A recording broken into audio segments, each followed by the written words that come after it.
بسم اللہ والصلاۃ والسلام علی رسول اللہ۔ غزوہ بدر کے موقع پر جب مسلمانوں کو تشویش ہوئی اور مسلمان اس سچویشن میں آ گئے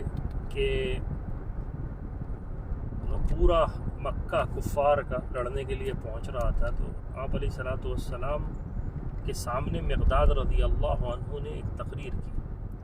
اور اس تقریر کے اندر آپ علیہ الصلاۃ والسلام کے سامنے جب تقریر کی تو کہا، اے اللہ کے رسول، ہم موسیٰ علیہ الصلاۃ والسلام کی قوم نہیں ہے کہ کہیں کہ آپ جانیں اور آپ کے رب جانیں،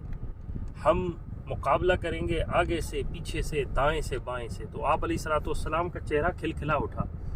ابن مسعود رضی اللہ عنہ کہتے ہیں کہ میرے اعمال نامے میں ایسی کوئی نیکی نہیں جو اس تقریر کے مقابل ہو۔